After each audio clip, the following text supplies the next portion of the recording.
We can do a formal intro if you want. Can I try the Hershey Kisses? Oh, yeah. Yeah, I actually haven't tried them either, but they were like so good that I had to buy them. Yeah. So we got an unofficial fourth guest. Our cat is just sitting here. Off camera. Oh, fuck. Oh, no, they're individually wrapped. Okay. Oh, yeah. That makes sense. You like one? They typically are. Nice. One, please. Cinnamon Toast Crunch flavor. We'll see if these add up to being good at all. I think there'd be like a good commercial in this for like a truck full of Cinnamon Toast Crunch crashes into a truck full of Hershey Kisses. A bunch of people die. Oh. It's doing a lot. I got a Yeah, crunch. there's a substance in there. It's like a texture. They put a couple pebbles. This is like a full sensory experience. Yeah, like I like how it tastes, but I don't think it needs to have that. I also don't know if I could eat more than like 3 or 4. Do you ever have a whiskey that has like it's like a smoky whiskey? It kind of has that. It's a scotch. Like I can feel it like in my nose. Never mind, I want another one. Let's get another one, huh? Bold. They're bold. They say They they're bold. are bold. I'll give them that. I wish they should make a scotch flavor here. I fucking love scotch. I'm like Barney Stinson in only one way. Yeah, you're both gay in real life. Yeah. Yeah, my misogyny's a joke for the camera, but it crosses a line, and then it's not funny anymore. No one was right, everyone loses. Guys, no one right, everyone loses. Kind of the motto of this podcast. Welcome to Riffipedia. Can't use any of that. Welcome to Riffipedia. We can start there. It's the podcast. What we do is we go on Wikipedia, we hit the random article button, and we riff on the topic. Any topic that comes up until it's fucking hilarious as hell.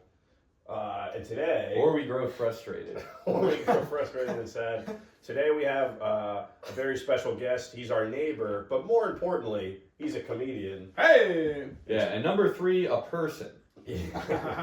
Number 4, a lizard. His name is Benny Feldman. Benny, thanks for being on the podcast. Good to be here, folks. I am genuinely their neighbor. Yes. Like they're across the street. Wasn't a lie, yeah. But more importantly, Benny is, one of the most successful comedians on Earth, I think, actually. That's right. In the galaxy? Well, in the galaxy, yeah, but only because most of the galaxy is nothing. It's kind of infinite blackness. This is definitely the center of the comedy center of the galaxy right over here. Yeah, I'm the biggest dude. You got to go to the Glorp scene, dude. The Glorp stand-up scene, dude. They let you say anything there, man. But you have to say it with your like second tongue. Yeah. If you use your first tongue, you're like, "What the fuck did you just say?" Yeah. Look, man, once you pick up some of the bug language, you actually start doing really well in Glorp. Yeah. Yeah, you gotta do crowd work. Just in general. That's just like the crowd work you have to do tonally. Like, what do you do for work? Yeah, well, you gotta communicate on like the 4th dimension. Yes. Yeah. oh, it's another slime farmer. You know what these slime farmers are like? Slimy. They say slime farms itself. What the fuck are you doing? You know this guy's bringing some of the slime home with him. He's fucking the slime. I'd fuck the slime. Right? Maybe that's how you farm it. I mean, that's not how I imagine the slime. I mean, it'd be like fucking like maple syrup or something. It wouldn't be pleasurable. Yeah. Okay. Don't fuck the slime. Don't fuck the slime. Very valuable. He's sitting in a chair, and like next to him in the chair of the show is just like a chair covered fully in slime. And you go, "Oh, you here on a date?" Yeah, I went on Love Is Blind, and it turned out I fell in love with the pile of slime. Well, you just put a guy in a room, you give him everything, but he can't masturbate and he can't have sex. But there is like a big kind of sex doll filled with slime. It's called Don't Fuck the Slime. Well, the doll is filled with slime? Like it is a doll, but there's slime inside? Well, it's like mostly slime. There's just slime. It's mostly slime. It's kind of a tube of slime. Okay, so just like slime. Like it can't be like an actual sex doll. At that point, Yeah. it is a sex doll. It Who's has to to just be blame? slime. I would do that, yeah. I like the Love Is Blind. It's the sex doll with the slime on the one side, you on the other side. You're like, what do you do? What do you like to do? And all that, you just hear. Love is slime. I just think she has a beautiful soul, man. Like I don't care what she looks like. Slime Island. Wow, I can tell she's wet. Anyways, we got gross real quick. I may have accidentally hit the random article button already. Sure, what do you got? And I got a really good article. It's the Halberstadt CV. Let's go. Like an early airplane, it looks like. Yeah. The Halberstadt. Oh, also, we'll read the article and then we can kind of get into it. We'll just read the first paragraph. Yeah, you gotta go opening paragraph. How are we spelling the Halberstadt? Yeah, I'll hold it up for you a second. The Halberstadt CV was a German single-engine reconnaissance biplane of World War I, built by Halberstadter Flugzeugwerk. that's a slime. That was pronounced completely correctly. Halberstadter Flugzeugwerk. He's fucking the slime. Derived from the Halberstadt C3, with a more powerful supercharged 160 kilowatt Benz BZIVU engine. That tells you how much health it had. It saw service only in the final months of the war. Cameras were mounted in the observer's cockpit floor. Ooh, a little bit of creep shots going on in the Halberstadt. Yeah. But yeah, there's nothing about its health or attack stats. You know, it says 220 HP. Oh, okay, good. Like it literally does say. Oh, I see. It's so funny. Yeah, that was back when war still had the red bars that popped up over top of your enemy. Yeah. They started hiding those because it was too easy. Yeah, the planes that the ones that would come back with the bullet holes were like, where should we reinforce? And they were like, oh, well, we should reinforce where the armor stat is low. You gotta land next in a space adjacent to the base if you want to refuel. You know, it's very, very complicated. But yeah, this is used in many different little nations. Should I read this? Oh, you read this part? Oh, right. Oh, the second paragraph? Say whatever you want. Go right The ahead. aircraft had very good flight characteristics, especially maneuverability and rate of climb, and was among best German World War I aircraft in its class. First aircraft appeared in front in late June 1918. Okay, like in front. That must have been a German sentence that got translated. Operators: Estonia, German Empire, Latvia, Lithuania, Poland, Soviet Union, Switzerland, Ukraine. All our favorite countries. Oh, survivors. A single CV, S serial number 3471/18, if you're fucking wondering, survives at the Musée Royal de l'Armée de l'Histoire Militaire in Brussels, Belgium. And that's pretty inspiring that one of them has lived this long. That's pretty cool. Do you think he's sad that none of his friends are still alive? Yeah, this is the one talking plane from Cars. Well, from the movie Planes, starring Yes. Dane Cook as a plane. Right, really? Also, Yeah, I believe Dane Cook was the star of Planes. It was weird. It was not a Pixar. It was like not legally connected to Cars. yeah. Wait, for real? It was something. No, I think it was connected to It Cars. wasn't Pixar. It was made by regular Disney, so it didn't have like that Pixar floor level of quality. You know, it could be true, real trash. So I believe it was like technically connected to Cars, but I believe it was not a Pixar project. Owen Wilson not involved. If there's no Owen Wilson, I'm not gonna owe him money. My Wait, ticket. was Owen Wilson like me? Yeah, Like, that's news to me, dude. Wow, wow. he sounds a lot like him. No, that makes sense. I like just never thought about it. I'm like, wow, I'm a car. Yeah. But I feel like if the Halberstadt CV was in Planes, it would be like an old German man, and you'd kind of say something off color every once in a while, and you'd go, "Oh, Halberstadt." Don't worry, he's from World War One. This is not those guys. Yeah, this is a good German. The Germans were the bad guys in World War One, but only in a way where it was completely propaganda based. Have you ever seen anti-German World War One propaganda? Like Looney Tunes, or is that later? I think it's like all I know is my family was German in Pennsylvania in like the 1918s, and they like called them Krauts and got called like German slurs. Oh wow! And then they tried to say that somehow Germans were black because that was like the only racist propaganda they had. So they equated them to King Kong.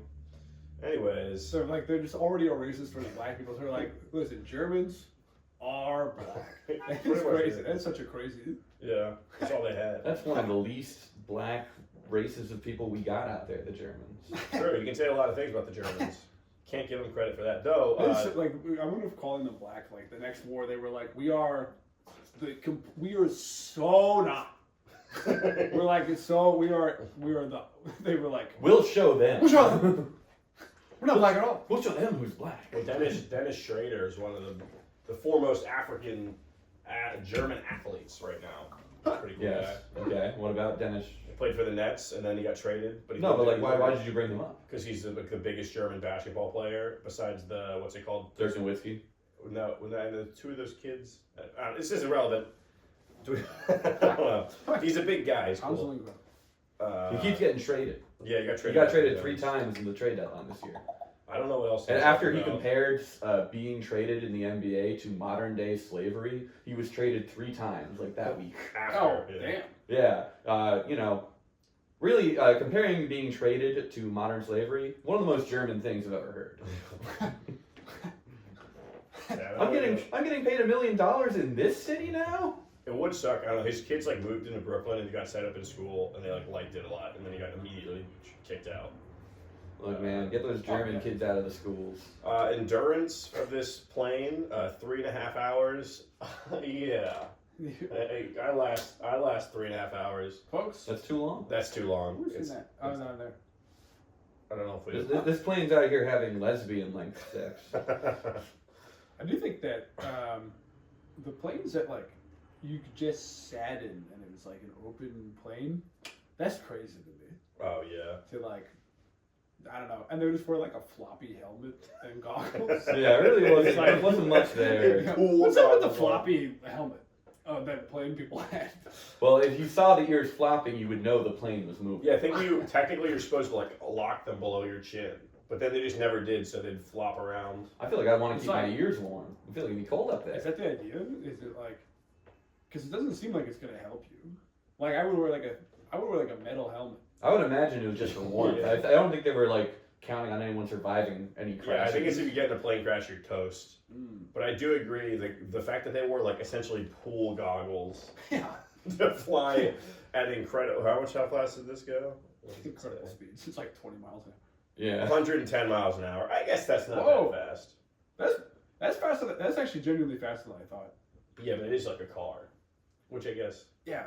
See, I feel like flying cars could exist, but they would just kind of be biplanes, Yeah. and we would just have to live chill. It has to be chill because these can't be that hard to fly. Biplanes. What if this plane lived in Bushwick? Oh. That's right. Okay, we can probably hit. That's, Yeah, that's let's hit the last button. one. That was a great Benny, button. would you like to hit the random article button? Yeah. That's a good bang. You go to the Just top go to the left. There's like 3 lines up there. Oh, I see. Oh boy, I can't wait. List of shipwrecks in October 1886. This All article is right. pretty sick. You been on this one before? No, I just like the idea of it's one list year. for it. Tom studies a lot for this podcast. Yeah. The list of shipwrecks in October 1886 includes ships sunk, foundered, grounded, or otherwise lost during October 1886. This is a dynamic list and may never be able to satisfy particular standards for completeness. You can help by adding missing items with reliable sources. I like that. I like them saying, like, we still don't know. Yeah. That's kind of neat. Wait, this first, it starts off strong. 2nd of October, the Garibaldi, a United States ship, was destroyed by fire off Murder God. Island, Nova Scotia. I mean, Huh. they really walked Holy into crap. that one. The shooter? What kind of... Her crew was rescued. I like That's that a they pretty give big- ships thrown out. That's a pretty big ship. Yes, a schooner, I guess, or shoot. Yeah, Her, yeah. Her crew were rescued. But I just like that Murder Island. Don't go there. The Mary Lester on October Wow. 3rd, the sister ship of the Mo Lester, departed from Oh. Glasgow for Rio de Janeiro. No further trace reported missing. This one, gone. I will say I like the naming convention of British ships then, which just appear to be guys' names. There's one called Robert Brown, one just Sinclair. I mean, you know, I feel like you gotta name your ship something cool, like, you know... Ant. One of them is called Ant. Just Ant? Yeah, Like Ant. Oh, yeah. Aunt or Ant? Ants like the bug. Oh, yeah. I like the ship named Lord Jeffrey. That's a little bit more... There's one There's that's quite, called- there's quite a lot of these. I'm trying to find the one that's like the most. That's what I thought, yeah. Alright, the Sellout Chamberlain has a pretty long one. Yeah, No. I'm gonna No, the day with the most shipwrecks, I think is we got just missing, run into another ship, fire, driven ashore, Seems like abandoned at sea, wrecked, abandoned, run into a steamship. Oh, keep running into a steamship. I bet you that was at the era where they were like just running into Dude, the 15th of October. 1, 2, 3, 4. driven ashore. It definitely got worse The later in the 15th of month. October's bad. 16th, yeah. Driven ashore, collided with a steamship. Must have been bad weather. Hurricane. The Stormcock. And ashore. One of these ships they refer to as a smack. Which I like that type of ship. Oh, it's a smack. I'm driving a smack up and I'm down. trying to see if there's any that have been like that were like attacked. Yeah, like something like killed by pirates. Oh, whoa, what the fuck? Oh, unknown date. I was like, what day has all these shipwrecks? It's unknown date. Yeah. This is such a cool article because it is like they have facts about every single way that these ships were just like, and it was so long ago, and it was 1 month. This is crazy. Yeah. Yeah, this is kind of the modern day, or no, not the modern day. I'm curious if we could find. I'm curious if we could find modern day like shipwrecks. From, I wonder if they have this of every month, Yeah, of they every probably- year. I'd imagine they have this Wonder for if- every month and every year in history. Well, what if they stop Like, a certain back? They got to stop a certain back distance. I'm gonna go to the talk and see if anyone has any beef. No one has any beef. No, everyone's pretty. This is a community project. This is cool. Driven ashore. Some of these have their own Wikipedia pages, like the LH1088. Oh, never mind. Just links to the type of Dumb ship. barge. One of these is called a dumb barge. Yeah, I'm on the smart barge myself. Yeah, and It's dumb still a barge, barge, no though. wonder it crashed. This is like I've seen at least 5 or 6 that collided with steamships. Those steamships were new. They probably like didn't know how to deal with it. The coolest one I found is 13th of October, the Sella Chamberlain. It has its own Wikipedia page, but there's a picture of it in June 2022. Oh. It's a voyage from Milwaukee, Wisconsin to Escanaba, Michigan. So just like not that far. It's kind of like a 30-minute. And it collided. Collided with a steamship, the John Pridgeon, in Lake Michigan, about 7 miles off the coast. Sank 15 minutes after, with the loss of 5 of her crew. Poor guys. Her wreck's in the Wisconsin Shipwreck Coast National Marine Sanctuary. Apparently, it's fucking off the coast of Wisconsin. Everything's getting wrecked. Oh wow. This is sick. This is why we do this freaking podcast. What are these ships made of cheese? Come on, man. So we can find. I wonder what the first. Okay, so like there were a lot of submarines that they were trying to do early on that like sucked and were bad. But I'm curious like what the first like submarine was that sank for not failure to build a submarine reasons. Like You know what I user mean? error, or Like- like like- it got blown up. Yeah. Like I'm saying, like a lot of submarines were built and they sank early on because they were like, we don't know how to build a submarine yet. Yeah, that's fair. But I'm Seems curious- difficult. Yeah, I'm curious. After that, what was the first submarine that just like they like ran it into like a rock or? I mean, I imagine that probably happened a lot early on in the testing process. And then they True, said it was true. they're like, this technology doesn't work. Yeah, I exactly. mean, there's no way to find out. It's not like the guy's gonna come back and be like, "Oh, actually, I did this." I found a cool ship on the 14th of October, the Benny Glow. Oh, Hey. Benny Glow had capsized off Nash Point, Glamorgan, and drove ashore with the loss of 1 of her 30-plus crew. Survivors were rescued by rocket apparatus. Don't know what that what the fuck? is. They invented a rocket. They were rescued by like. Rocket apparatus. Where the fuck is Glamorgan? It's What from is? Hold on, I'm stuck It on doesn't- rocket It apparatus. doesn't have its Wikipedia page. You can't click on it. They were saved by one of those like rocket men from like the 1920s comic What books. the fuck? Louis like used to have that, and like people forgot how to make it. Glamorgan is part of Wales, but the voyage was from Singapore to Wales, and they got all the way to Wales from Singapore, and then they sunk. You know, they probably were trying to read some road sign in Welsh, and there were like 90 consonants in it. They didn't know what to do. Damn.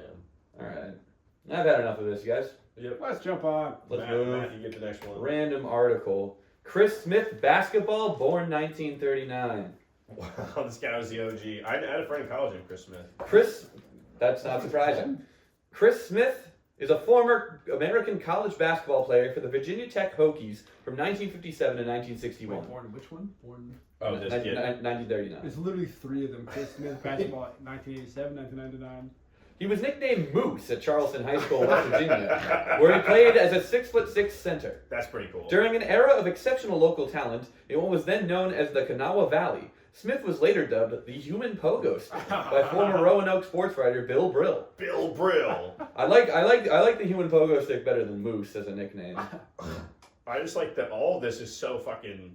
Because what year is this? This is like 50. He's like, it's 18, so it's like 57. Yeah. So in 1957, there's a guy named Bill Brill who's like on amphetamines and being like, the human pogo stick, because he's 6'6".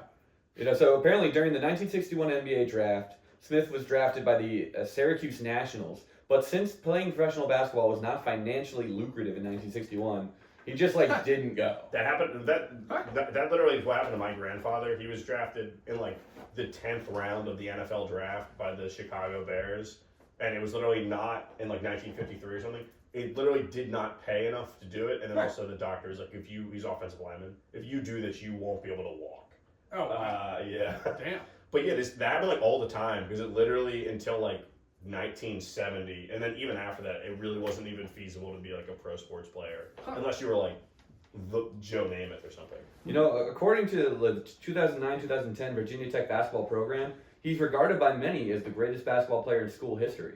Well, Which is surprising because Virginia Tech's a big school. Yeah. Like they could get a team together, but he holds all the rebound records still. Let's see. Oh wow. I mean, playing in 1961, that's not like.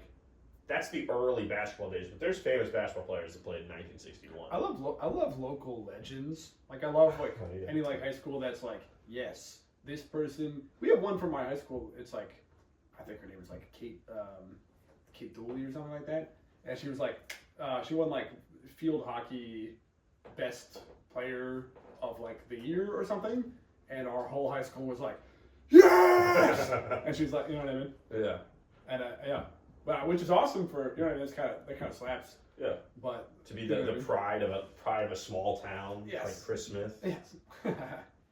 Yeah, this is crazy. In 1960, he was a unanimous first team All Southern Conference selection alongside Jerry West, who's nice. like super famous. That's one legit. Of the just, I'm gonna go to my high school's Wikipedia and I'm gonna find that specific. hey, whoa, Hold on. You can't go to other articles. That is No, one of the rules here. That is kind of one. We of the didn't say it. Katie O'Donnell. There you go. You got her name. Kid band. Katie O'Donnell, we'd love to have you on the show. Talk about the highs Also, and she has, lows. she has her own Wikipedia She's page. got her own Wikipedia. That's pretty cool. You talk about the highs and lows of field hockey, the circuit, you know? Something I know a little This bit guy was about. featured in Sports Illustrated in 1960 as the best performer on Virginia Tech's team because he's 6'6", which in 1960 must have been comically tall. Yo, so what's a hokey? It's a turkey. Turkey. That's what my dad told me when I was a kid. So Wow. The Virginia Tech Hokies? This They're is turkeys. okay. There's an element of racism to this write-up of Chris Smith. He's a square-jawed, crew-cut battler whose sheer strength and spring will surely bring him All-American honors this year. I don't like the square-jaw, crew-cut thing. What do you mean? I like that don't just think is it's like- racism implied anyway. I don't think it's racism. I think it's like jockism. I guess. They're doing like phrenology of some degree. Yeah, they're doing something. But weird. I do think this is a white guy. I know this is probably a white guy. Well, also he's from West Virginia. Though Chris Smith, I mean, could be anybody. Chris Smith is like the name you get in The Sims before you change your guy's name. Yeah. Forget to is press cool. anything. So this guy, also in 1961, it must have been really not financially lucrative to be in the NBA because I don't know, I feel like basketball was like a thing. Maybe it wasn't. Maybe it was like not till like 1968. It wasn't popular until like the 70s. And then even then, it wasn't truly popular until like Michael Jordan practically. I mean, there was obviously like Larry Bird and all those guys, but Well, whatever. Chris Smith. this guy's a record for 28 rebounds in a single game, which is pretty fucking insane. Yeah. I mean, he's 6'6" in that time. I mean, you know, it's like being 6'7" now. Yeah, what's height inflation? Would you guys give a speech at your high school? Like, if you're like, this, I'm looking at the way that these guys remember the high school. This guy, they're like, we love him, or their college. But it's like, if your high school was like, come back, give a speech. Would you do it? Yeah. I mean, I'd do anything I was asked to do. I mean, that would for happen to you, though. That would not. Good. Yeah. You know what I mean? I would do it. I think it'd be cool. But only if it would be weird. I don't know. I'd have to be famous enough that, like, the kids would be excited about it or something. You don't want to just come back and be like, and this is Tom. He works in finance now. Yeah, I wouldn't want to be a rich guy. That's exciting. Yeah. No, totally. Love it for comedy. Yeah. Like a you know what I mean? Yeah.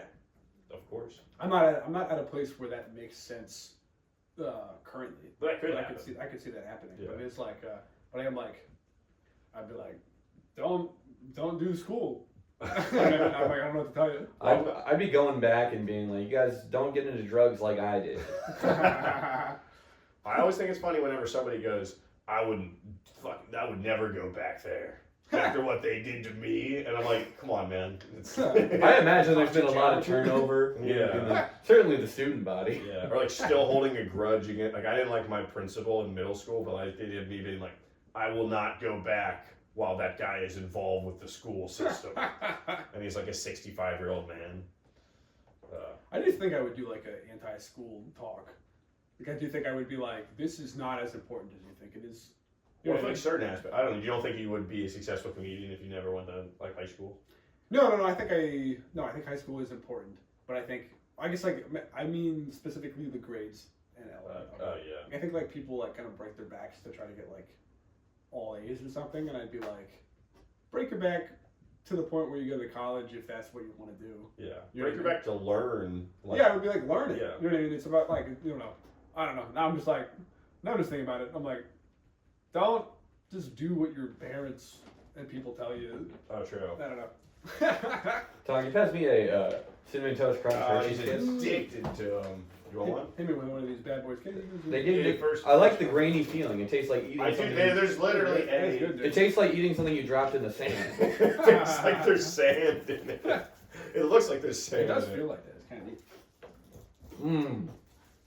I do appreciate they put a cinnamon toast crunch in a Hershey. They did. The word crunch It literally is. is in there. Huh.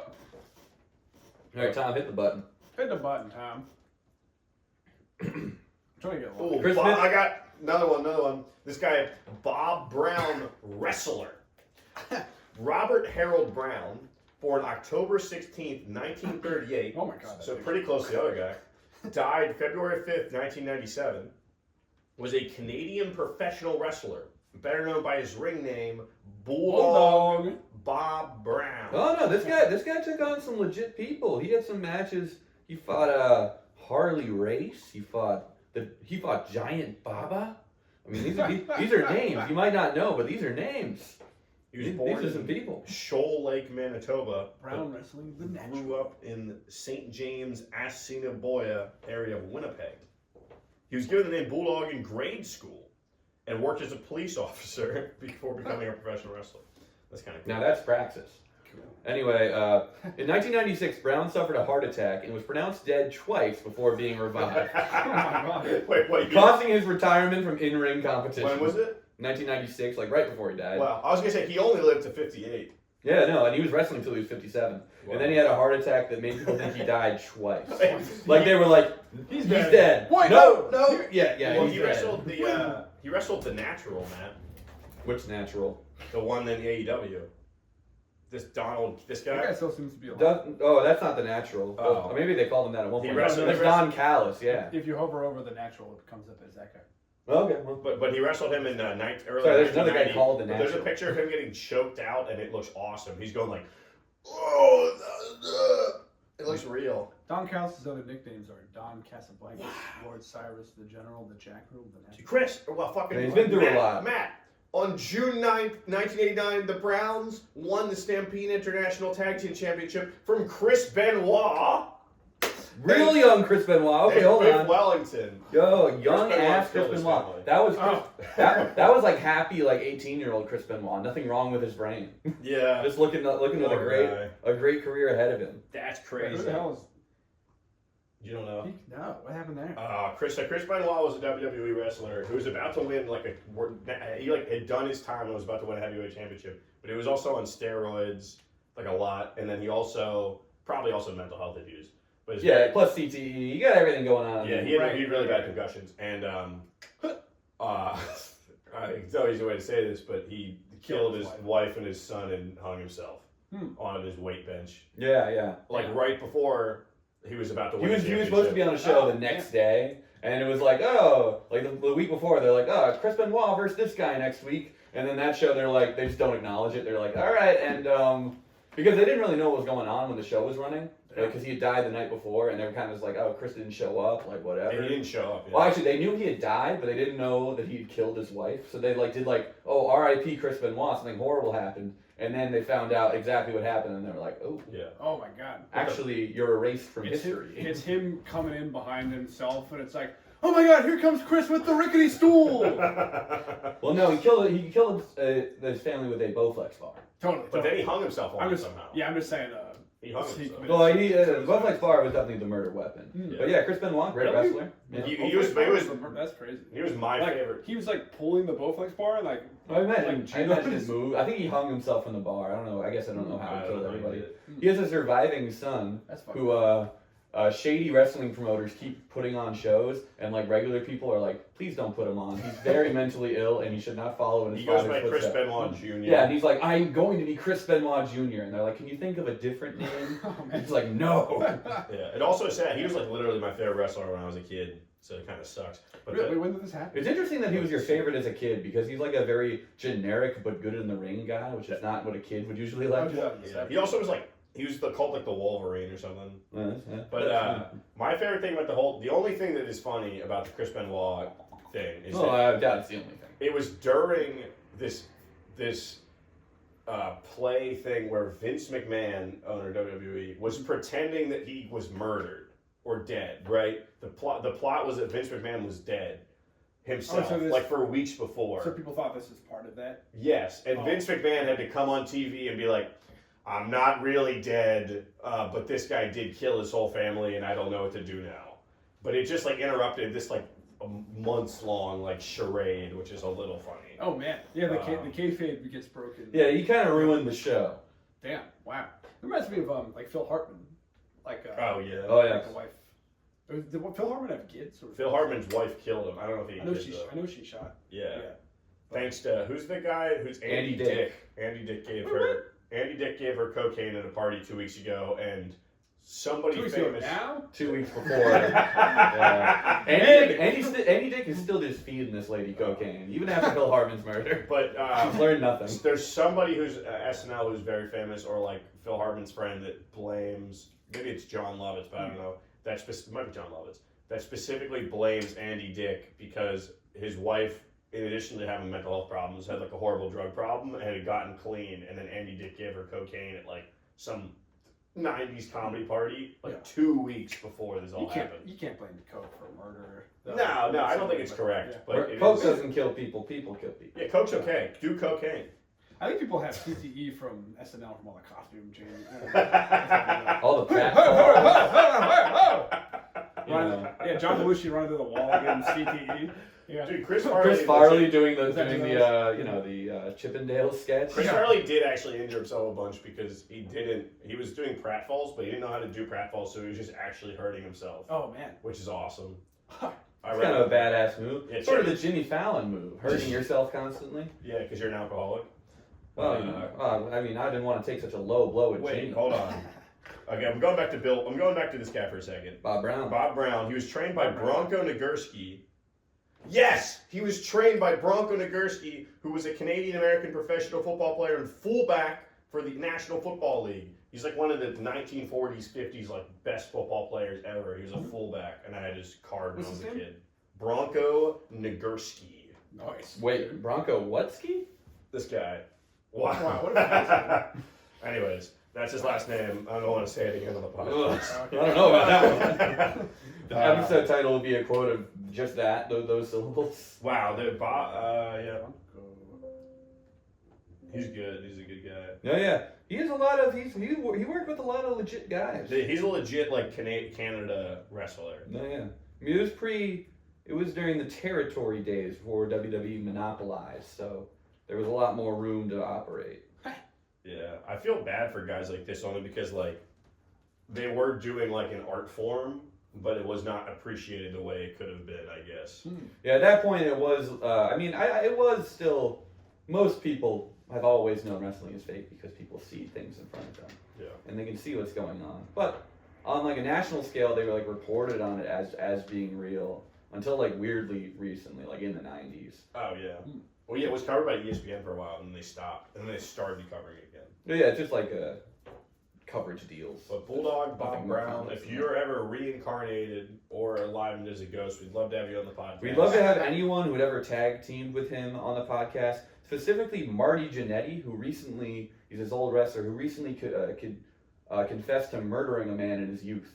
Oh wow. Yeah, just like on like an unhinged online thing. He was like, this guy tried to have gay sex with me, so I killed him. And everyone's like, oh, Marty, hey. I don't like that either. I mean, no, I don't like that. Well, I'm just saying, but I would love to have him on the pod. You can murder someone.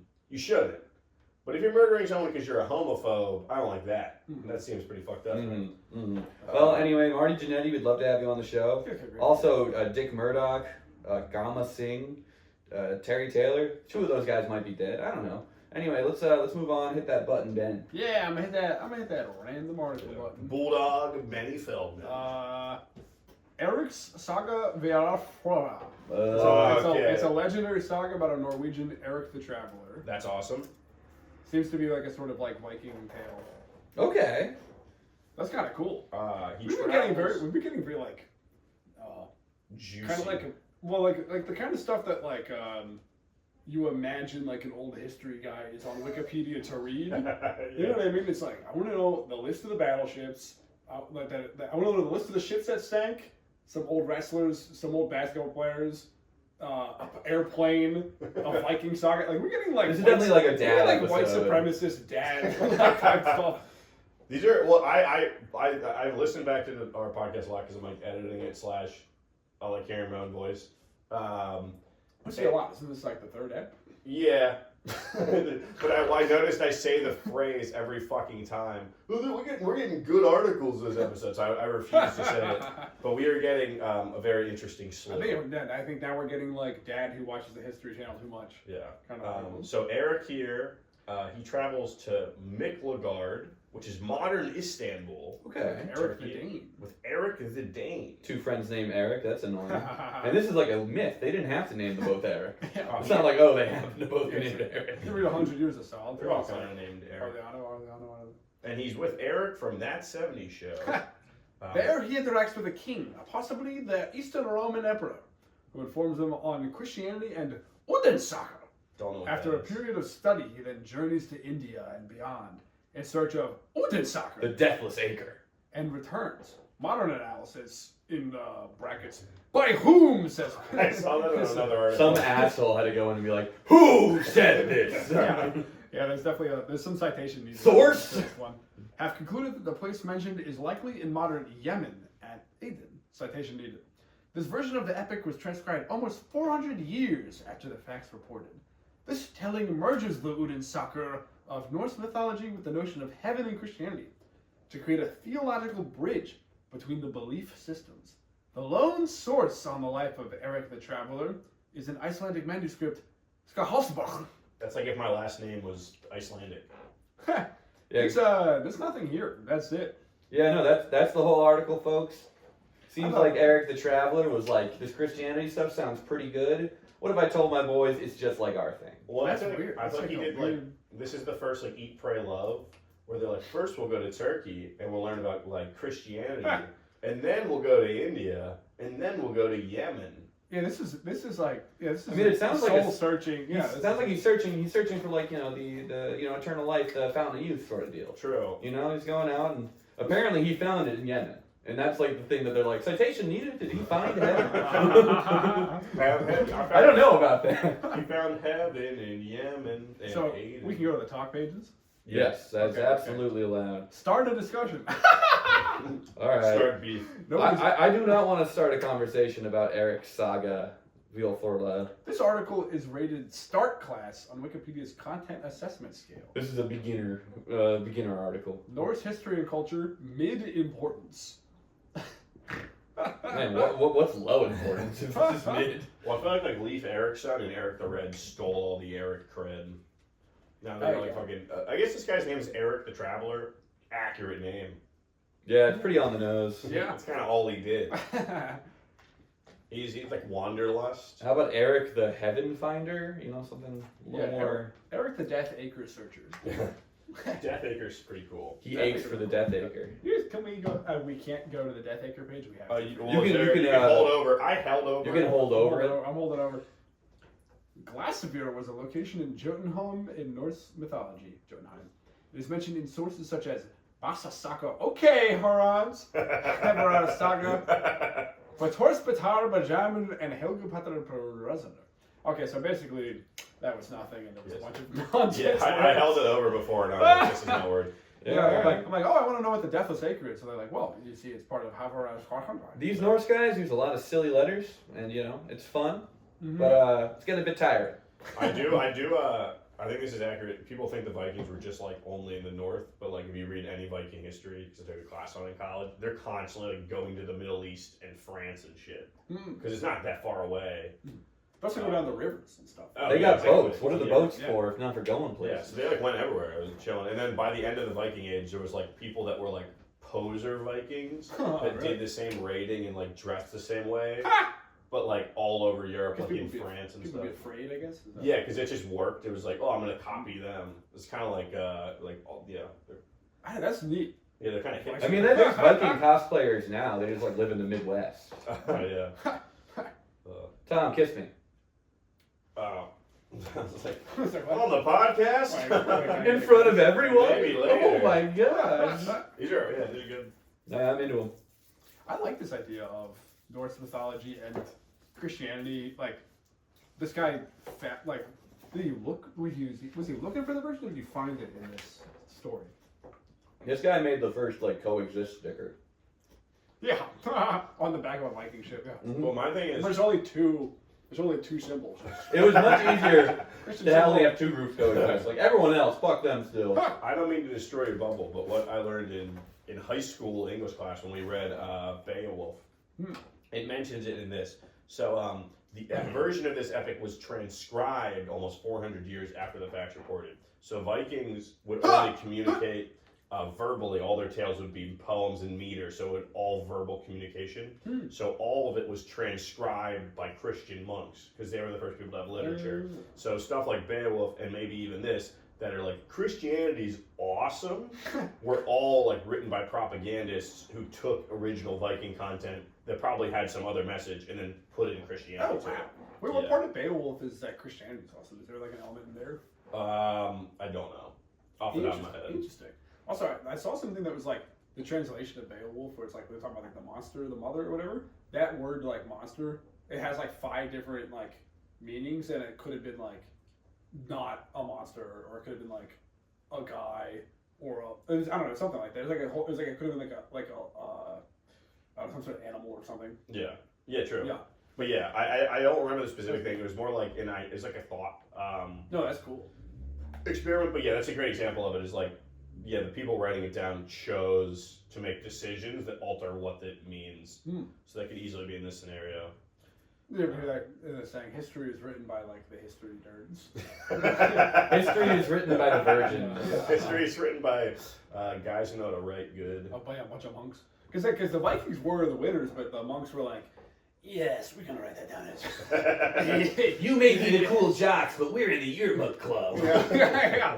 That's true. Yeah, yearbook club really is history is written by the nerds, and you go back 20 years later, you go, they fucking put that photo in there. You're like, my mom. There's like 8 photos of the chess club and 1 of the football team.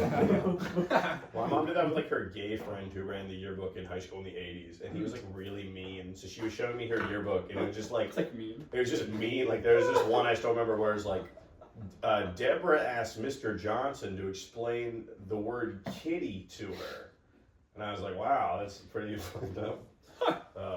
But I'll hit the random article. It's my turn to hit it. Okay. It's his fucking turn. It is actually your turn. Tondema is a Central African basketball club based in Bangui. Okay. Founded in 1976, the team plays in the Bangui Basketball League and won the championship in 2003, 2013, and 2021. That's pretty awesome. In October 2021, Tondema played in the qualifying tournament of the Basketball Africa League for the first time. Oh, the acronym is BALL. That's so appropriate because that's what they play the game with. They're in the Central African Republic. I will say, I think it's pretty cool. We read sometimes about these European or African or Asian sports clubs. The fact that this was founded in 1976 and they won a championship in 2021 is pretty cool. Yeah. Because that means they're continuing activity. Because a lot of these fold. I mean, even in the United States, shit folds all the time. Yeah. Oh, they got the team on here. Frankie Mumbambo, Jeffo Galchia. They got a guy named Omega. They got a guy named That's cool. Prince That's pretty Makama. cool. I wish there was a guy who was like David Johnson, and it was an American flag, and he's just on this team for some reason. Yeah, like this guy like couldn't hack in the NBA, so he went to the BBL. Yeah. Wow, is that what it's called? Yeah, it's called the Bangway Basketball League, the BBL. Yeah. This guy has a cool name. His first name's Fiaker or Fiaker. Love that. But I like this arena, Palace of Sports. Oh my God. That's awesome. That rules. Palace of Sports. This is cool. I feel like this is like what basketball should be. And that's also the whole article. That's a very short one. Yeah, we can kind of move on. Their logo doesn't Well- have anything funny on it. It's just a picture of a basketball. It is kind of it's a negative area logo. Yeah, there's a lot yeah. of empty space being used in that It's, picture. yeah, it's very specifically the logo is the lines of the basketball and no image of basketball. Or maybe that's a spider. Or maybe that's a pussy. It kind of looks like what's that? Spider pussy? No.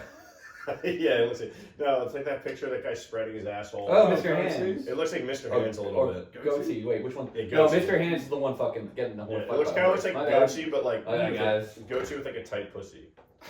Anyways, I don't want to. Goatee with I'm pretty sure a regular goatee had a pretty Spider- tight thing It going also on. looks like a mouse. Spider It's like pussy. 2 ears, and then the Tom Dude was blocking out his eyes, and the star is just a little mouse. This is sort Oh, of it like does, actually. it's a real like Rorschach test It for is us the- all. Yeah, I kinda saw looks like a like a- vagina and then a mouse. I don't know what that means. Well, It also kind of looks like a butthole, and like there's a ball sack kind of. It looks like a Neopet very carefully grabbing a needle. Oh yeah. I see like two like birds kissing. They're about to kiss. Yeah. Oh yeah, wow. All right. If there are any psychologists in the listening audience, My mom. text in. Let us know what these things mean about us. Your mom listening? Probably yeah. Oh yeah? That's Yeah, I think our only listeners are like my family. Hey, and then, Tom's mom. 2 guys I know from Twitter, then 2 people I went to college with. Nice, dude. That's what's up. Hey, Tom's And now mom. I wonder if you ever get anybody who like very specifically likes the content of the Wikipedia page and is like, yo, they talking about the tandem of basketball league. We got that with we did an episode when we had this podcast originally like multiple years ago. It was called Random Article. We had one episode where we got Edward Snowden. Oh shit. Which was just And then he gold listened. mine, and we had like a very notable increase in viewers that episode. We had like, we went from like 50 to 400. Oh, cool. Yeah. Let's try to big money. Yeah. That's very like, come on, Yeah. come We on, should- relevant information. We should just rig it so like every week we get like, oh, it's Matt Gates. Oh, it's Trump again. We got Trump. Oh my God! It's what happened this week. Taylor Swift's in the news. Yeah. Wow. Okay, I'm gonna hit the article. Oh, WRSR. Aren't you guys glad we don't make it Donald Trump and instead we talk about WRSR? Wait, did we get this? No, we didn't. No. Are we sure? This is WRSR 103.9 FM. The Fox. This is a Are you Flint- sure we didn't get this Guys, on random it's article? I don't know. Flint, Michigan radio station. Do you not remember? I feel like we got this. I don't think that's possible. Okay, well, I will add a note if we did get this again. But anyways, It's Flint, Michigan. yes. Is a radio station broadcasting a classic rock format licensed in Owasso, Michigan. It began broadcasting in 1965 under WOPE FM, call sign. Its transmitter is located east of Owasso, while studios are located in Flint Township. It also broadcasts Detroit Lions games. This seems so familiar to me. Holy shit.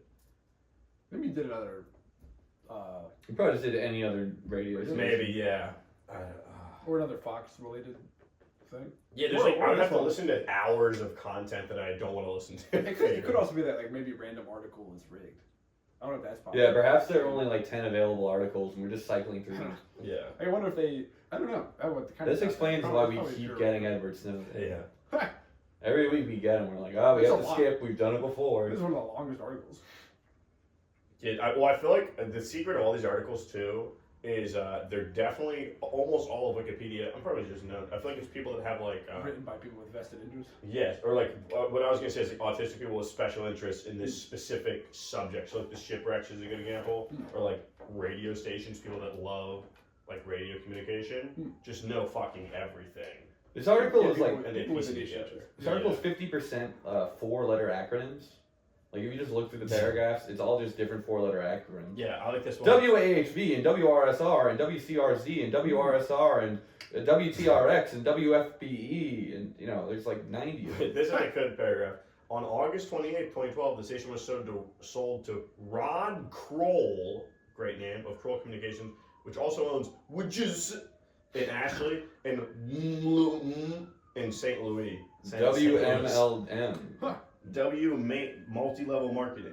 Women, men loving men. Yeah, what your WRSR stands for? Like, wow, RuneScape rocks. It stands for We Are Solid Rock. Oh, It does actually. oh, we're getting some ambient Brooklyn. No Someone's probably getting shot in front of our apartment again. oh, that did happen. Did that happen recently? Yeah, Did very you know recently. that? No. I don't want to disclose where we live, but yeah, we'll talk about it after. Okay, gotcha. It happened 8 years Because ago. once again, I'm a Oh, they're neighbor. coming down the street. Let's take a look. This is the Crime Watch segment of the podcast. Yeah. It's just an ambulance. Crime Watch. That ambulance might be committing a Yeah, it's an crime. ambulance. Oh, just It's okay. Someone's probably just dying. Wow. No, I think they're driving chill. Someone probably got like a broken ankle. Oh, let's look. Is that like a private ambulance? Like Yeah, it the is one of AM those ones, yeah. Ambulance. It's like QB. Don't love that. Huh. Anyway, yeah. I don't even know what to say about this. Yeah, it doesn't seem that interesting. the Flint, Michigan element is interesting to me. Like, I do like, I don't know. I hope Flint is doing well. I hope they fix that. I mean- but it is like an element of like. I mean, what's more classic rock than Flint? True. Oh, yeah. But I'm also like, your water's like brown, and you're like, you gotta put on some time to put on some rock and roll. I don't know. That's horrible. Look, anything that erased those people's spirits. Yes. you know? Yes. I do like the fox in the logo. That little dude. He's great. He's like a fox with a shirt, no pants, and an electric guitar. Like, it's like if the last one was sort of like a sort of modern minimalist playing with like negative space graphic design ass logo, this one is like a friend of the people drew like a sexed up fox with also the guitar, like it says fox. Yeah, the guitar has the word fox as like the body of the guitar. He's orange. He kind of has a Chester Cheetah vibe. He does. He's Definitely. Pretty big Chester the Cheetah ripping vibe. Chester He's Cheetah very vibe. Poochie-ish. He's got a cigar. In his, I think. Oh, Wait, yeah. I zoomed in. He's got a cigar. Yeah, he's got a lot Oh of shit, this guy's cool as hell. He's got. No pants. Let me. Yeah, he know. has a shirt. He has a shirt, He no has a pants. shirt. And And the his guitar is, where his penis is. guitar covering This the is a- private parts. This is a horrible man. And he's wearing sneakers. He's wearing gloves. Wait, he has gloves too. Holy shit, this guy is a pervert. He's fucking. That is a cool way to fuck. He Shirt, fucks gloves, the guitar. He fucks the socks, guitar right in shoes. the O in the fox. And like that's his name, I assume. His name is Fox. He's got a guitar with his name in the shape. He's got a guitar that is in the shape of his name, and he's using it to cover his penis. Imagine you knew a guy like this. He's so cool. Also, I just found out this computer's a touchscreen. Oh yeah, That's fun.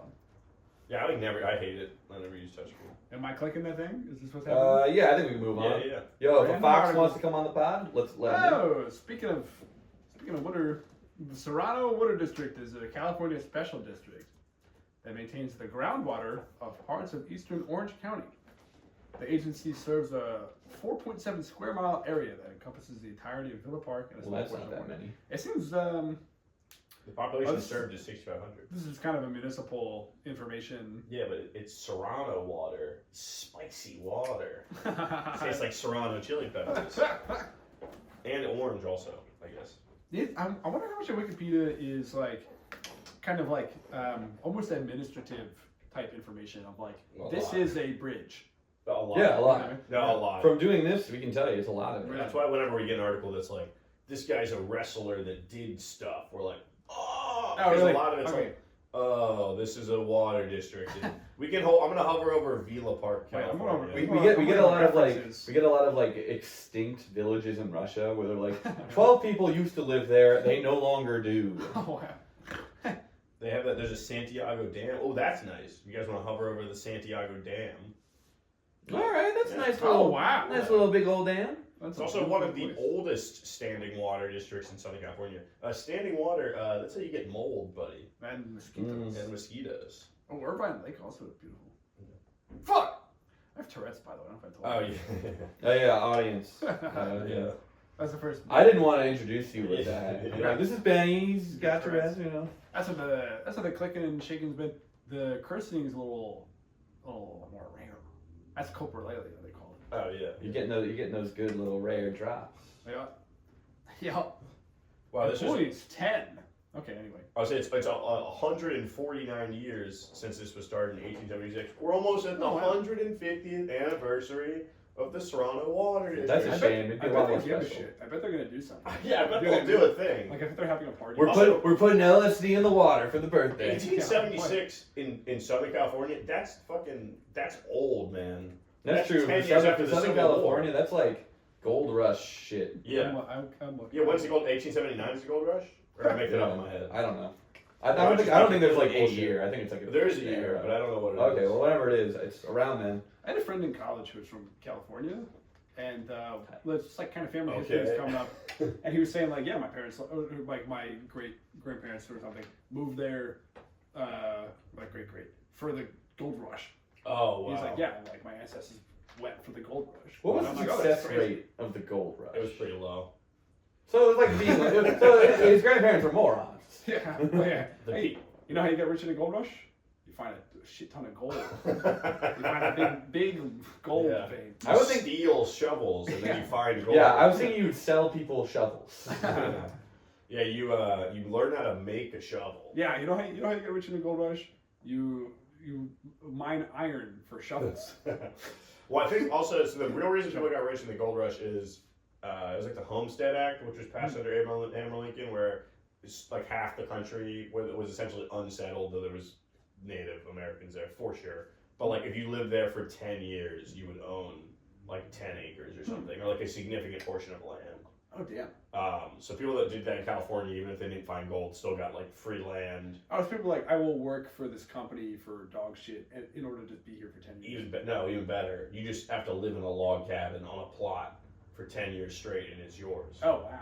Because they just hated natives, I guess, so much that they were just like, yeah, steal their land. But Manifest Destiny is crazy. So I think about there's all these different paintings and stuff that I'm like, oh, when we think of Manifest Destiny, we're all like, yes, that one painting of like the giant glowing white lady over the west. You know what I'm talking about? I do not. You know I think of a you know painting, that but I one? don't know that one. No. Okay, but maybe like the Boston Massacre. There's like certain history ones where it's like these textbook stuff, like the Boston Massacre. That's like that All those- one kind of There's The a special smoke. painting. I definitely know Yeah, that. they have like Christmas you know what I mean? attic specifically got like shot. Yeah. And I like how much like specific visuals are everybody's collective knowledge of history. Oh You yeah. know what I mean? Because a painting too is not like it's not like a video. It's not like a videotape or something where it's like, oh, everyone pictures that, but that's also what happened. Yeah. A painting is like, yeah, one guy drew this made up thing. Yeah, because Manifest Destiny It's was just- like you can't paint that. It's an like a- abstract concept. Exactly. Yeah, literally, it had to be like a giant. If you Giant white lady. I mean, that's some something type to of respect. Manifest Yeah, Destiny. you can look that Dude, up. literally, it comes. This is the paint. This is the paint. Oh, I've never seen that before. It's. You see this shit? You know, you showed me that. I'm like, Manifest Destiny. This doesn't sound too bad. All right. Like they're like it's got the like indigenous people kind of like shaking their. That's fists. me after 2 Like- beers on the way to the bar. I love that the Mutley-ification of the Native Americans. Oh yeah. Foiled again. Okay. Is that a character from a sitcom? It's from a cartoon. Yeah. I'm gonna hit the random article. Hell yeah. What do we got? Rembioka. What the fuck? This is the type of Rembioka. shit. This is the shit we love. That's what you were just talking about, like an old Yeah. like Russian town. Rembioka is a village in the administrative district of Gmina Zaboyno within Golubdobrzen County, Where this is an awful house. Kujawin Pomeranian Voivodeship, which means township in Polish. Do you want to go a single infrastructural layer upward to see if there's anything? Villages. It's like a small Polish village. Yeah, it's Like in if north we- central Poland. Like if we go like a single, like we go up to the county. No. No, you can hover over the county. This is honorable. It's honor. It's the Oh, it's kind of a lovely county. If you hover over the county. It's a unit of territorial administration. Oh yeah. Wow, the picture for the county's a lump. Yeah. Is that- It's it's a like- town lump. This looks like Bilbo's Baggins house, like 400 years later. Everything grows over it. Yeah. Well, it came into being in January 1, 1999. We are all older than this, except Matt, older than this Polish county. Yeah, and I still have more people Where in does me. it say that came into being? Oh, Yeah, it came on January 1st, 1999. Oh, it's not, yeah, that's, yep. it came. Let me see, it was Jamina Zaboyna, nothing. But yeah, this is, boy, This is a great article. this is exactly the type of shit where we have to start doing like word association, where it's like Rembioka. What's that? A kombucha that's by. Okay. And Getting loves somewhere. And getting dreams / likes the band REM. North Central Poland. Yeah. I always forget that like Poland is, it's clearly divided into a variety of different states and regions or something. It's just like oh yeah. You know what I mean? Like people in Poland are like, yeah, people from Rambioka do this, whereas people from South Poland are more like this. You know what I mean? I thought all people in Poland were like, duh, duh, duh. Okay. Right. Come on, man. I cry when I lie. All of our listeners are Polish. People in North Poland screwing a light bulb like this. People in South Poland screw it in backwards. they like think people in South Poland. Yeah, North Polish people are like, those stereotypes are all about South Polish Yeah. people. They're not about us. And then in South Poland, they think it's all about. They don't know because they don't realize. that Whatever, it's like, stupid. micro, like, slightly different ethnic group lives in Poland with them. Like, oh, these guys. Well, the issue is that people in North Black Poland hair are screwing Poles. light bulbs like this. People in South Poland are screwing light bulbs like this, but they're doing it at the same time. So it just kind of stays still and never gets screwed in. Okay. So me and Matt recorded a lost episode of this podcast because we were just testing out the format again to see if it would work. And we just shit on Polish people for like 5 minutes. It was a better article. It was a better article. This is I'm sure this is fine. Rembioka, if someone from that town wants to go on the podcast, don't bother. Matt, hope you have better luck. Hit the article button. Also, what time will we have on the podcast? None of my business. All right, I got something that seems okay. I've got the Mercury Theatre from Australia. That's fine. I can go back to The Mercury Theatre was an Australian theatre company that was co-founded by Peter Finch and existed from 1946 to 1954. Okay, it existed for 8 years. It was named after the American Orson Welles Theatre Company of the same name. Well, I So- accidentally opened up that instead. yeah, that would have been a much better article, I imagine. Yeah, Orson Welles' Theatre Company. Wait, in Australia, Yeah. the Australian one. Parentheses, Australia. Wow, this is also like 1946 to 1954. So a bunch of fucking poor World War II veterans were like, "Oi, we need a theatre to take our mind." I can't really do. We're going to be like Orson Welles doing War of the Worlds. No, that's not. I've done better Finch. than that. Well, Finch has his own. In his event, Peter Finch has his own Wikipedia page, which includes his face on it. Okay, so he's got a And, picture. Alan Ashbolt, Sidney John Kay, Colin Scrimgore also has his picture. Oh, also in his little bios, also known as Uncle Scrim. Oh, and yeah. John Wiltshire all founded this together in 1946. Though I will say, according to the article, the driving force for much of the company's time was Sidney John Kay. Okay, honestly, it seems like they did a lot of good work because apparently one of their shows was seen by Laurence Olivier in 1948, and he was so impressed he invited Finch to come to London. Wow. So it seems like Finch was setting up this Australian shit just so he can get into the England parties, True. which is something we're all kind of familiar with, that There's kind of a behavior. lot. They made a lot of shows. Yeah. Also, the production was called The Imaginary Invalid. Starring Finch. I can't imagine that this was a tasteful, non-ableist display. There's one called The Voice of the I'm impressing a girl by pretending I have a disabled roommate, but he's not real. Well, it started with this. The Voice of the Turtle. Oh yeah. Controversial in its time. Well, wait, Wait. Controversial Is in this its an original? Explores the sexual What section are you struggles. in? Yeah, it's not an original. It's just St. Hall Productions. Original. I'm going back to the original because I found that more interesting. Wait, no, oh, what was controversial? Or is it gone? The Turtles one. Why is it controversial? It seems to be like exploring some sort of sexual thing. Oh, that's cool. I like that. I don't like that. A Pickwick story based on the Pickwick Papers by Charles Dickens. Adapted by Creswick Jenkinson, who's apparently been doing a lot of work for them. Sounds like an Australian guy's name. Wow, The Typewriter by John Cocteau, adapted by Donald Duncan. Never mind, it was just a... Never mind. Thought it was by John Cocteau. And no... Do you think they thought that people would think that they were the Orson Welles group if they named themselves Mercury Theater? I don't think that they had, like, an international...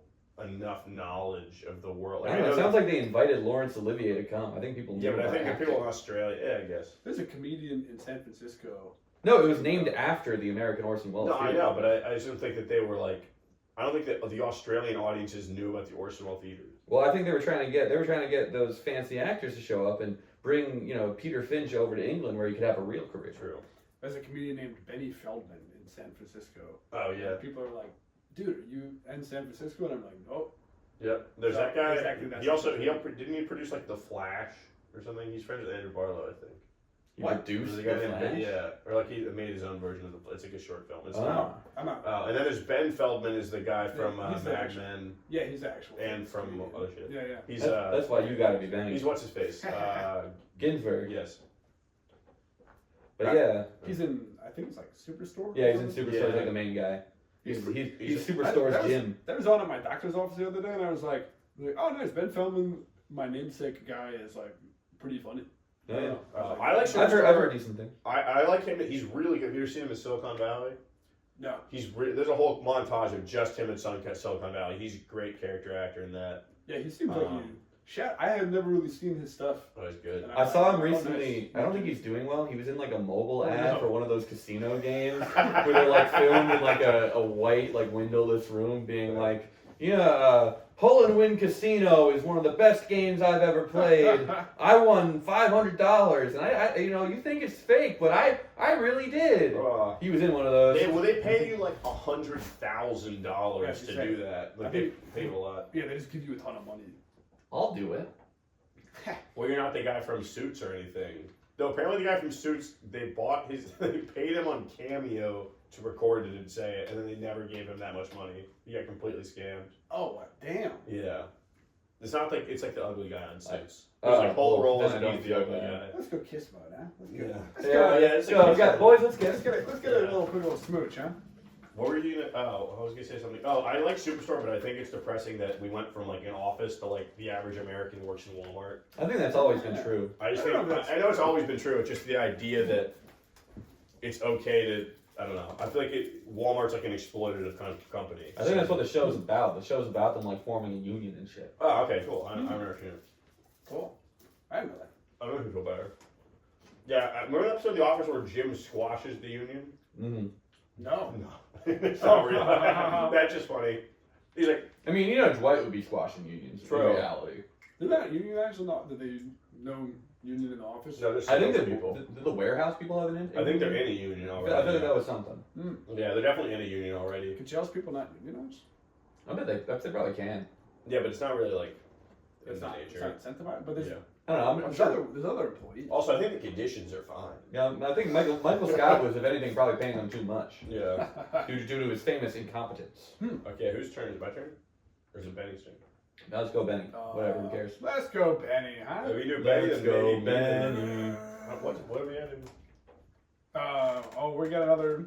Oh my fucking. We got an hour 15. Okay, yeah, we'll do this and then one more article and we'll be good. Putnikovo is a village in Serbia. It is situated in the Kovacia principality in the South Banat district, Vagina province. We're gonna get a bunch of angry Serbian people in the comments like, what the fuck? The village has a Serb ethnic majority, like how they like it, and its population You have to read the percentage. It's crazy. 97.53%. Yo, who else lives there? What other kind of person has managed to? And that was a survive? 2002 census. It could have changed. Wait. Yeah, everyone else is gone. I do think we got a population numbering 243 people.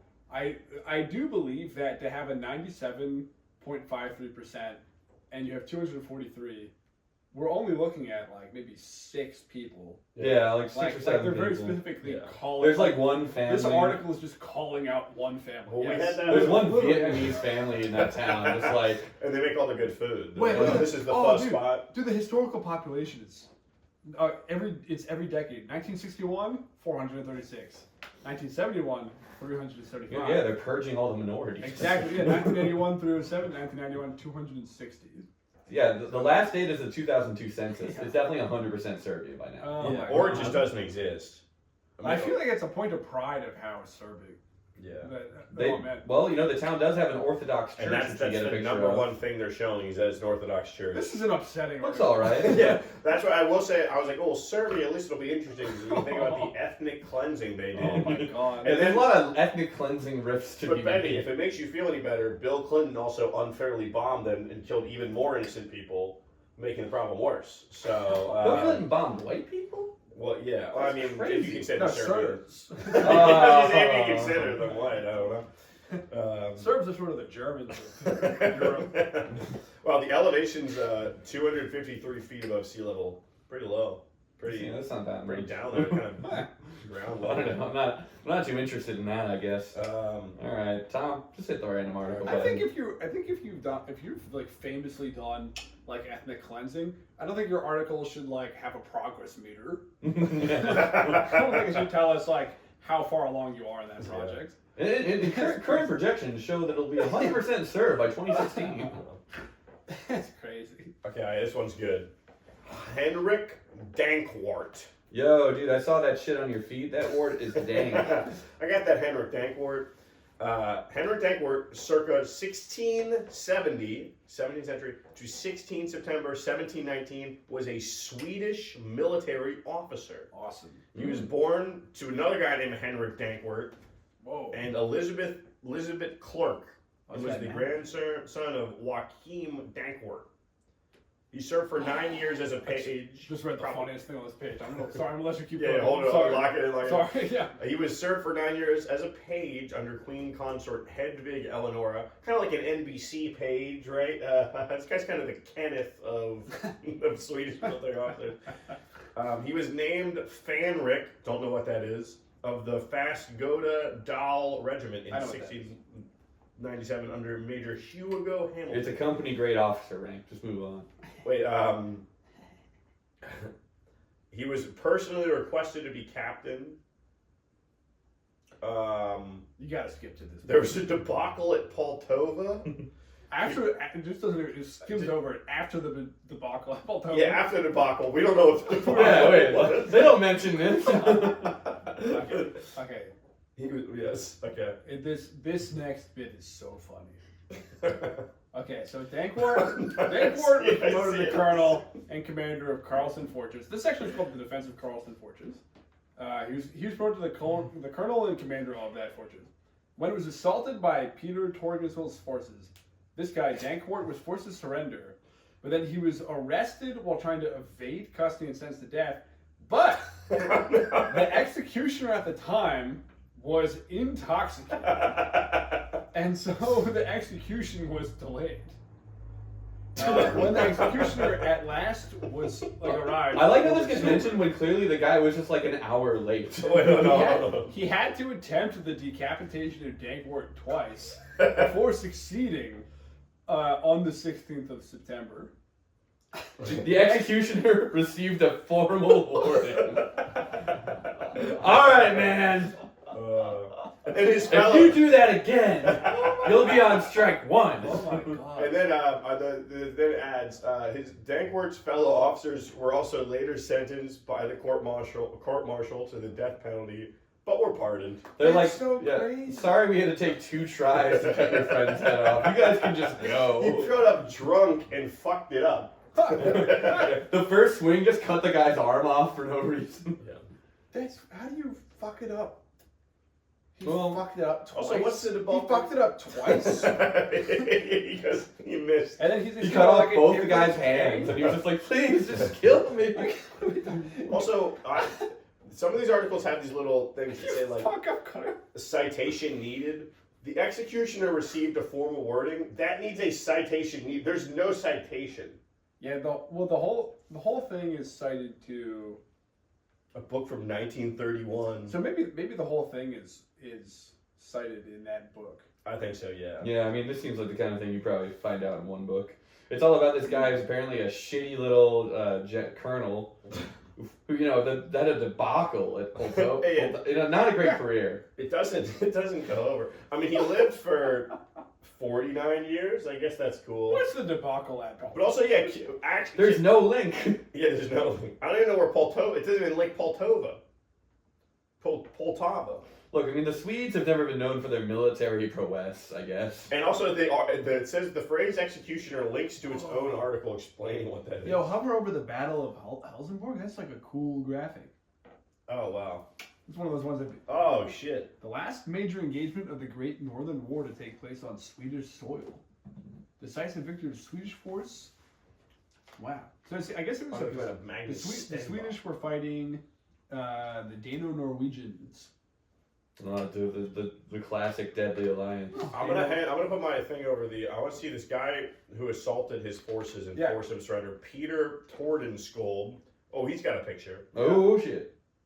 Was a Royal Dano-Norwegian Navy officer. I mean, he was a vice admiral. He clearly had a better career than our boy Henrik. Yeah, I like how when the idea of Swedish, Danish, and Norwegian people fighting is so funny because they're just all the same. Yo, hover over executioner. Oh yeah, it gives you your own article on what an executioner. Wait, decapitation. Similarly, they will explain to you what a decapitation is. Oh my god, that pick is fucked. Dude, that's that head is glowing. As you can see, such an injury, the head. Such an injury is invariably fatal to humans and most other animals. But apparently not Dankwort until the third try. Since it deprives the brain of oxygenated blood by way of severing through the jugular brain.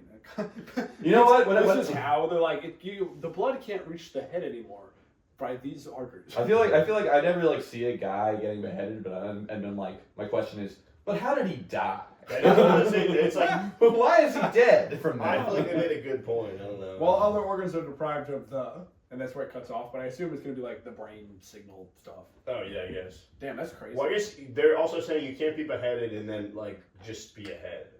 Yeah. And you can't put it back on. Yeah. Not yet. You can try. At least not 3 times. I want to know how. How does he attempt it? What are we talking about? I mean, I just assume he takes a bad axe swing and hits him in the chest. It's hit halfway through his neck. You're like, ah! God, what the fuck? This guy really met a grisly end. How do you... And he's not dead? Also, just wait a day. He's intoxicated. Give him another day. What's gonna happen? He's gonna escape or get pardoned. Oh man, I love this idea that he was trashed. Yeah, it's also where he was captured in July, on July 15th, and then he was executed on September 16th. So they had a good 2 months to get a sober guy. Well, no, yeah, I mean, that was the one day he promised us. Yeah. Jesus. The formal wording. The fucking execution is stolen. Hey, you're gonna get sued on your performance review. You fucked up killing this guy. But this is gonna go in your file, Not that means much, honestly, but it will be in the file. So if another person takes over, they might read it in your file. Dude, public execution. He was defending. Hover over the Karlston Fortress. That's what he was defending. That seems easy as fuck to defend, dude. Yeah, that's a crazy fortress. That's a whole ass stone wall system on a hill. Yeah. Dude, how the fuck did you lose? That's why I got executed. I mean, it was probably just another debacle in a career full of them. And Carter. You know what? Sorry, you were saying. Oh, that's something stupid. We just said that Dankwort was. He was forced to surrender. I don't know if they were going to kill him, but he tried to evade custody. So I think if he had surrendered, he was sentenced to death because he tried to run away. Yeah, like a coward. Yeah, he probably would have gotten nicely ransomed off or something. Yeah, that's the lesson for today's episode. If you get captured by Danish Norwegian forces, you can surrender. Do not try to run away, or else they'll execute you and fuck it up. Yeah, they'll send a drunk guy with a sharpened stick. Also, if I was an executioner killing people all the time, I'd be like, yeah, I'm drinking. Yeah, I'm You want drinking. to kill this guy sober? Yeah. I'm not doing that. We're just like seeing. What do you think I am? You think I'm some kind of monster? Yeah. Just because I'm the guy with the biggest axe? Yeah, there's a secret story of alcoholism there that no one's talking about in this executioner. I'm hitting happy hour. If I cut off a guy's head, I'm getting a beer. Yeah. I'm having a beer. Yeah. I'm calling out sick the next day. Sorry, boss, can't come in. I'm trash. Henry Dankort, if you're if any ancestors of this guy are around, please come on the podcast. Especially if you have a social media following. We wrapping up? Yeah. Specifically if you have a social media Yeah, following. yeah. I feel like we got into I feel like I had to enter into a flow state. I wasn't familiar with the rhythm. I was like, hello. Oh yeah. Yeah. But you got it down. That's what we got there. I didn't know about basketball. So really, the basketball guy, I'm like, I don't know. I think, but but now we got to it, dude. We got to it in the end. Yeah. Yeah, I think we ended strong. Is there anything you want to promote to our many listeners and dedicated fans? Yes. Yeah. Follow me online. I don't know. Yeah, you'll figure it out. Benny's a You'll figure it prolific out. poster. He's a Thanks, poster. man. He's a big poster. Check out my stand-up comedy. Oh yeah. That's BennyFeldmaq.